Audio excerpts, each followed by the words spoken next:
I'm calling the cops to arrest you right now.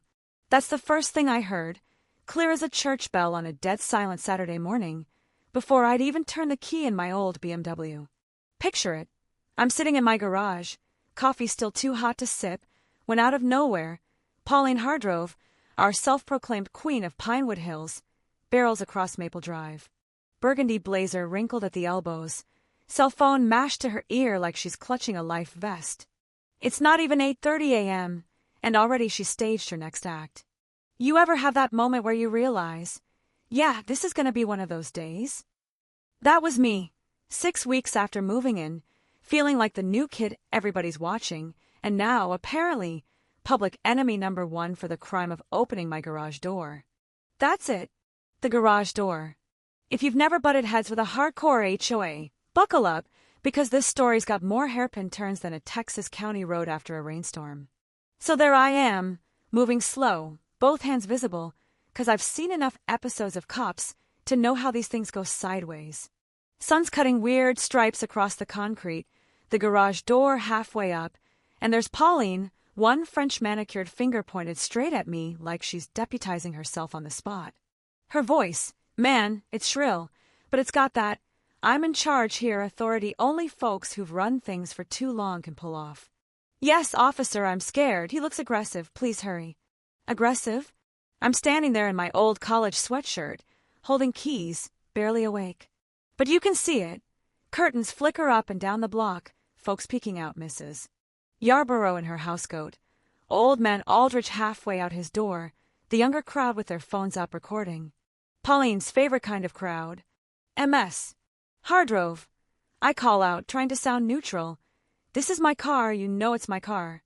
She flinches back, like I pulled a knife instead of a set of car keys. Don't come near me, she yells. That black BMW is mine. I bought it in August, you're stealing it. Now it's late October. Ma'am, I bought this car August 15th. Every bit of paperwork. Title, registration, bill of sale, red folder, right here in the garage. That's me, the guy who saves every receipt because landscape architecture teaches you one thing. Evidence matters. For a second, she blinks. Doubt, or maybe just the thrill of the scene. Then back to business. He forged everything, she screams into the phone. He's been hiding it from me. It'd be funny, one of those can you believe my neighbor's stories, except nothing about the way she's looking at me is funny. It's cold. Calculating. Like she's daring me to mess up. Then sirens. Far off but getting closer. Pauline dabs imaginary tears, straightens her jacket, prepping for her next close-up. 2 squad cars pull up, lights flashing, no sirens, just the right kind of drama for her audience. Out step 3 cops. I recognize Hartley, 40-something, looks like he'd rather be literally anywhere else. MS. Hardrove, you reported a vehicle theft. Pauline rushes over, sniffles on cue. Thank God, officer, he's trying to steal my BMW. I bought it in August. He's been hiding it from me. Hartley looks at me. Mr. Mercer, is this your car? Yes, sir, August 15th, paperwork's inside. Brennan, the younger officer, follows me to the garage. Pauline's feeding her side to the third cop. I hand over the folder. Title, registration, driver's license, all matching. Hartley checks the VIN. All legit. He turns to Pauline. Ma'am, do you have any documentation? Pauline turns beet red. It's in my house, I'll get it. She sprints off. Now, the neighbors are out in force. Best show they've had all month. She returns, hands Brennan a crumpled photocopy of a receipt, some blurry photo of a BMW with no plates, and a handwritten declaration of ownership with her own signature. Brennan lifts an eyebrow, shows it to Hartley. He sighs. MS. Hardrove, this doesn't prove ownership. No VIN. No plates. This declaration isn't legal. Pauline's voice pitches up. He forged his documents. That car is mine. I've owned it since August. Officer Sloan, the quiet one, keeps his tone calm. Ma'am, the VIN matches Mr. Mercer's paperwork. His name's on the registration. That's when Pauline snaps. You're all blind. He bribed you. I'm the HOA president. I've lived here 12 years. Why would you believe him over me? Hartley's mask slips, just a bit. Ma'am, How long you've lived here doesn't determine who owns a car. Pauline spins to the crowd. See? That BMW is mine. He stole it, and they're letting him get away with it. Dead silence. Old man Aldridge shakes his head and goes back inside. Hartley steps up. MS. Hardrove, filing a false police report is a crime. Fraudulent 911 calls waste resources. Do you understand? For a second, you can see behind her eyes this pure, icy rage. She whispers, that car should be mine. Not is, should be. There's the real motive. Hartley just nods, like he's seen this movie before. We're done here. Mister. Mercer's documentation is valid. Don't call 911 unless it's an emergency, or there will be consequences. Pauline glares daggers, but stalks off like she won. Neighbors shuffle away, disappointed it didn't end with handcuffs or someone getting tossed. Hartley hands me my folder. Keep this safe.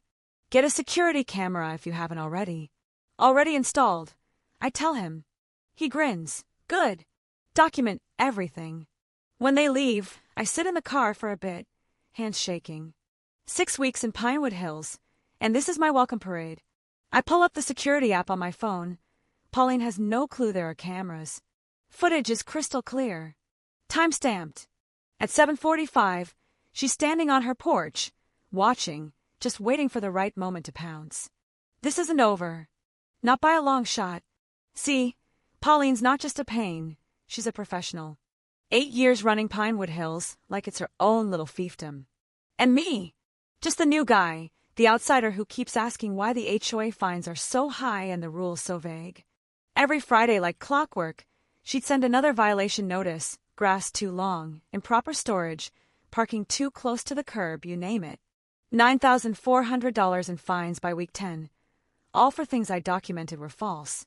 I started backing up everything. Photos, letters, payments, every threat. 3 places, digital and hard copy. Here's where it gets interesting. I wasn't alone. Turns out, a retired attorney named Sterling was quietly collecting evidence, too. So was Celeste, who got threatened after asking about HOA finances. Another neighbor, Rel, moved out after months of harassment. Pauline had a playbook. Pick a target, escalate, bleed them dry, and if they fight back, drown them in red tape. The more I documented, the more she escalated. Fined me for washing my car in the driveway. Said it was an environmental hazard. My security cameras caught her pouring water on my driveway and snapping photos from weird angles, trying to create evidence. She'd even place a Bluetooth speaker near my garage and record the noise. My lawyer buddy Fletcher said, let her escalate. Build a pattern. When you've got enough, she won't be able to hide. So I did just that. Paid every fine, kept every receipt, let the pile get high. Pauline blocked me from HOA meetings, posted about me in the neighborhood group without naming names. Everyone knew. People started taking sides, some with her, some just relieved it wasn't their turn. Then she tried the police trick again. Same script, same tears, same officers. This time she brings a blurrier photo and a handwritten bill of sale. Even her loyalists start shifting uncomfortably. Hartley warns her again, right in front of everybody. That's when it all flipped. I put together a timeline, financials, security footage, witness statements from other residents, everything. At the next HOA board meeting, place is packed. Pauline tries to call me out as a serial violator, pushes for a lien on my house. Sterling, the attorney, stands up. Point of order, mister. Mercer has filed a formal complaint. He has the right to present. Pauline tries to shut it down. Crowd isn't having it. I walk up, plug in my laptop, and let it rip. Slide after slide. Dates, fines, proof. Video clips of Pauline faking evidence. Pouring water, placing speakers. Even caught her saying on camera, that car should be mine. Someone like him doesn't deserve it. The room explodes. Board members demand answers. Pauline cries, fake news. But then I show the money. $13,100 in administrative fees, paid straight to herself with zero board approval. People start speaking up. Folks who'd been fined, pushed out, humiliated. The walls close in. The board votes to suspend her, pending investigation. Police escort her out. By the end of the week, she's charged with false reporting, harassment, fraud, and embezzlement. The DA moves fast. Story blows up. HOA president arrested for fraud. Video of the meeting goes viral. Suddenly, everybody sees what we've been dealing with. In court, her lawyer blames burnout, stress, years of service. But emails, video, bank records, it's all there. The judge reads out the verdict. Guilty on every count. Pauline gets 90 days in county jail, probation, fines, a permanent ban from ever holding HOA office again, and has to pay restitution. 8 years of her little reign ended in one afternoon. Things changed quick after that.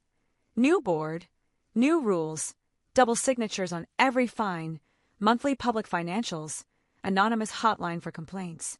For the first time since moving in, Pinewood Hills actually felt like a neighborhood, not a snake pit.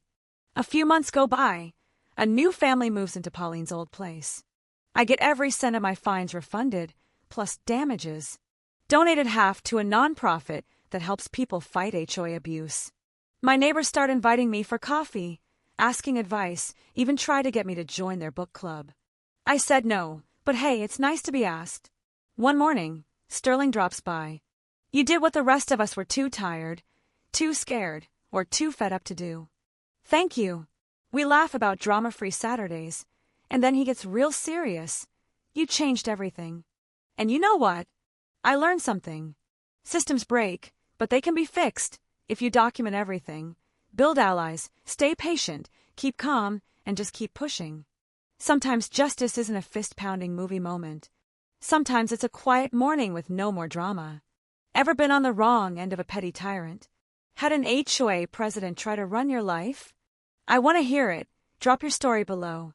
Is it ever worth fighting the system, or should you just pay the fine and keep the peace? Let me know your take, and if you stuck with me to the end, thanks for listening. Sometimes, the only way to fix things is to face them head-on, with nothing but the truth, a mountain of evidence, and the stubbornness not to back down.